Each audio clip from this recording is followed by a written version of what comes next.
I taught myself how to do this little animation thing, and now there's no going back for you or me. What's up? It's Key. Welcome or welcome back.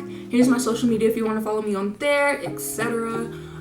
You should also check out my last video where I vlog. You should also check out my last video where I took you on a tour of my glamorous fashion lifestyle. If you're a designer and you become your own brand owner, that also means you become your own fashion marketer, which means that you have to put pictures on your Instagram and your website, which also means that you become your own photographer. So through a lot of trial and error, I've come up with a system that I can use for myself, by myself, and I decided to share it with you guys. So step 1 is to bother the hell out of one of your family members, and then when they tell you no, move on to step 2, which is styling. Make your life easy by styling one time. If I'm doing multiple looks in one day, then I make sure to involve the same color palette so that I'm only styling hair, makeup, and jewelry one time, like this.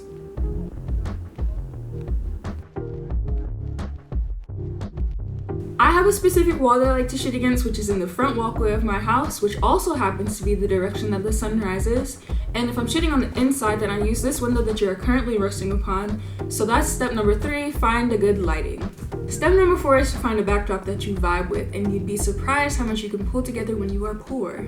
At school, I could just ask a friend with a fancy camera to use a seamless backdrop to shoot my look, but Google the prices of all of those if you want to have a stroke. You know what is a good price though? Walmart bed sheets. Go to Walmart, find white bed sheets, and now you have a professional seamless for $20. And Pinterest is your best friend when you want simple ideas like this. The set that I personally got came with a fitted sheet and a flat sheet. So all I did was cut the elastic off of the fitted sheet and then pinned it up to create my seamless.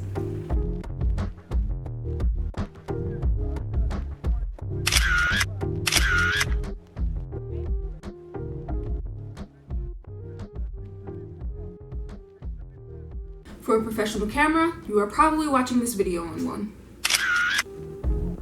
I get some of my best shots using an iPhone. Now, say you want to shoot on location. You're going to need a larger purse and a purse that fits inside that larger purse. I'm serious.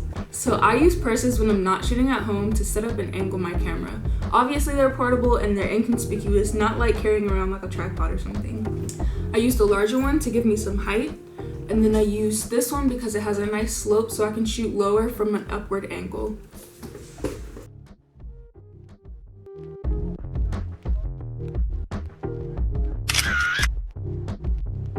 This is what I shot in my neighbor's lawn.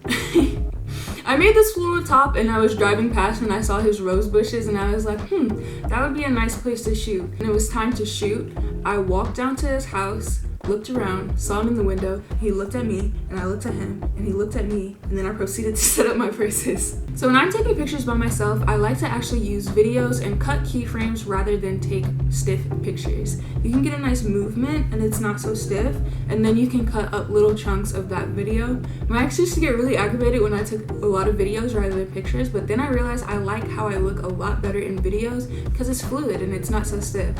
So give yourself a few seconds in between each pose, and then cut up little keyframes. I do have Photoshop and I use it fairly frequently for editing, but since a lot of the time I'm shooting on my phone, I like to use ViscoCam. So I import my photos, and then a lot of the time I just use a preset filter, which helps a lot with the continuity in your Instagram, which I'm trying really hard to achieve. But my favorite filter right now is C1, and then you can toggle the filter up or down. I like a really heavily saturated photo, and I like to play with the white balance.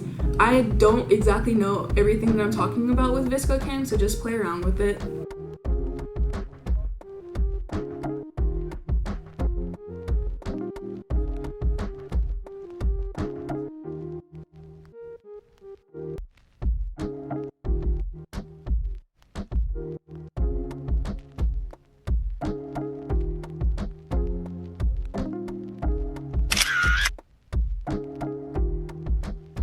So those are all the tricks that I use to shoot Instagram pictures or lookbooks by myself, and I hope you try some of them out. Thank you guys so much for watching, and I'll see you next time. Bye!